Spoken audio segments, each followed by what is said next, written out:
Welcome back mga kaaldab. Ito na naman po ang inyong lingkod, si Mr. Destiny. Well, ito po yung latest post ni Mengay sa Instagram. Na kung mapapansin nyo mga kaaldab, no?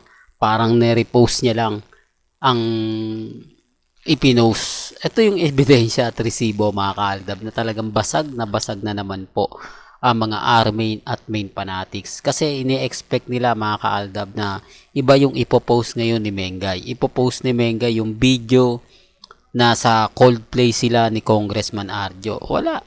Sabi ko nga po sa inyo, fake news yung binabalita ng TV Patrol. Although TV Patrol yan. Hindi po ba? Hindi nyo pwedeng sabihin na hindi totoo yung sinasabi niyan. Ang laking kumpanya na. Ngayon, kahit sabihin natin sarado na yan, pagdating sa social media, iba pa rin ang karisma niyan. Sinasabi ko lang po yung totoo. Sinasabi ko lang po yung mga kaganapan. Di po ba? Di po ba? Kaya nga po kung papansinin nyo, kung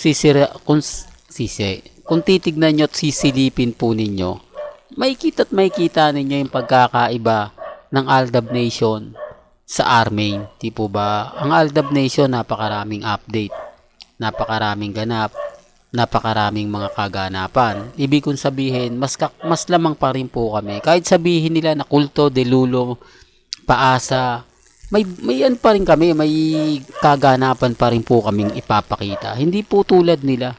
Hindi po ba? Na expected nila na magpo-post si Mengay laban kay Alden. Magpo-post si Mengay laban sa Aldab. Magpo-post si Mengay, papatunayan niya na si Congressman Arjo yung kasama niya at mali ang ibinabalita ng Aldab na sila pa rin po ang magkasama. Di po ba? Yun ang sinasabi ko na ine-expect talaga ng mga R-main at mga main fanatics. Di po ba? Totoo naman po yung sinasabi ko eh. Totoo naman po yung mga pinapaliwanag ko. Hindi lang po nila kumbaga gusto yung mga nagaganap na sinasabi natin. Di po ba? Kaya nga po sabi ko sa inyo, relax lang. Kampante lang po kayo. Tayo pa rin po yung panalo. Tayo pa rin po yung wagi. Di po ba? Sa dami kasi ng mga sinasabi ng iba, sa dami kasi ng mga pahayag ng iba, hindi mo na alam talaga kung sino yung sasabihin mo na ganito, ganyan. Real talk mga kaaldab. Kaya kita nyo naman po yung mga update natin. Sapul na sapul talaga ang Aldab. Kaya sa akin mga kaaldab, sabi ko nga po sa inyo, maraming gustong patigilin tayo. Maraming naghihikayat po sa akin. Lalo na po sa Facebook. Di po ba na Mr. Destiny, kumbaga, ibahin mo na, wag ka nang ganito, wag ka nang ganon. Di po ba? Sinasabi ko lang po yung totoo. Sinasabi ko lang po para lang po sa kaalaman ng lahat. Sinasabi ko sa inyo to para alam din po ninyo na kumbaga pinagbabago na tayo ng content. Mas maganda nga po raw kung iba na lang daw po yung i-update natin. Iba na lang daw po yung ito yung mga bitter po talaga sa akin.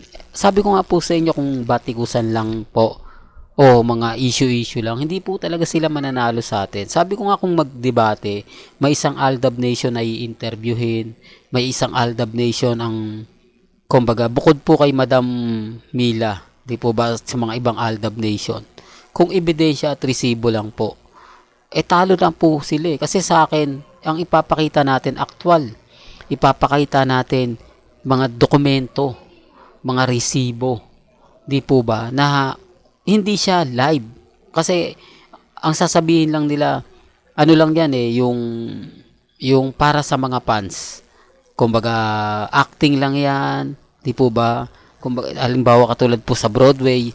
Pero yung sinasabi natin na labas na, katulad nga po ng event, katulad nga po ng binyagan, katulad nga po ng birthday celebration, katulad nga po ng pamamanhikan nila Alden Richards at ng buong pamilya niya sa pamilya Mendoza. Anong ginagawa ng pamilya mismo ng pamilya Polkerson sa Bulacan? Doon pa lang may mali na eh. Di po ba? Kaya nga po sabi ko sa inyo, ilag din po sila. Kaya nga po yung iba, nagtataka hanggang ngayon, yung nagre-react pa rin. Bakit hindi daw po masampahan ng kaso ang mga nagpapakalat na kasal na sila Mengay, may anak na sila Mengay? Di po ba? Bakit hindi po magawa? Hindi po ba napakasimpleng kasagutan? Sino nga po bang unang makukulong kung sakasakaling magkaroon ng mga maglabasan ng mga ganyan? Sino nga po ba talaga yung totoong nagpakalat? Di po ba? Siyempre, tatanungin sa husgado yan eh. Anong resibo mo? Anong ebidensya mo? Bakit pinagpipilitan mong may anak na sila Maine at si Alden? Kanino mo nakuha yung impormasyon na yan? O, di po ba? Siyempre, unang-una, sa pamilya Polkerson. Pangalawa, sa pamilya Mendoza. May mga bagay-bagay na ipapakita ako tong off-cam. Di po ba? Ano yung mga post nila? Kahit dinilit na yan, hawak pa rin po namin yung account na yon. Di po ba? Real talk mga kaaldab. Kaya nga po sabi ko sa inyo yung kasama na sa iimbestigahan yung General Mendoza Hospital sa Bulacan. Di po ba? Sa St. Luke's na kung saan nilipad ng chopper si Mengay. Magkakalabasan yan, di po ba?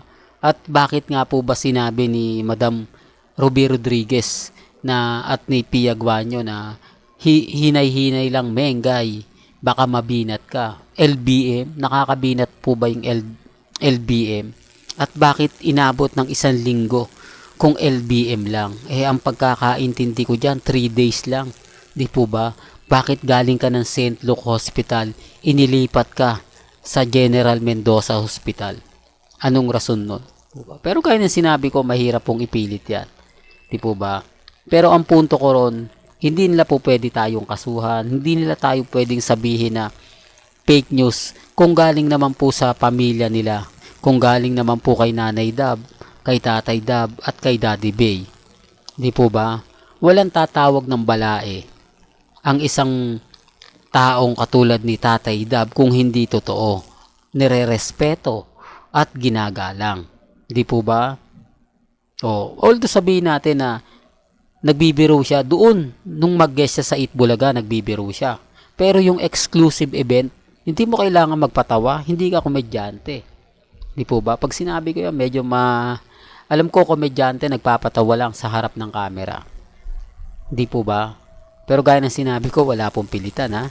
Hanggang dito na lang po ang ating latest updates. Kaya kung gusto nyo pa po ng pinaka-latest at sariwang update, abay tumutok lang po kayo dito po sa channel ni Mr. Destiny para updated po kayo sa mga latest at sa mga bagong video po na ilalabas po natin maya-maya lang. Kaya kung bago ka lang sa channel na to at isa kang true-blooded Aldab Nation na nagmamahal kina Mengay at Isoy, tama po ang channel na pinuntahan mo, kaya consider na po kitang bagong subscriber. At huwag mong kalimutang i-share ang mga video po natin sa mga mami, sa mga titas, at sa mga senyor. Hanggang sa muli, salamat po sa panonood at pakikinig.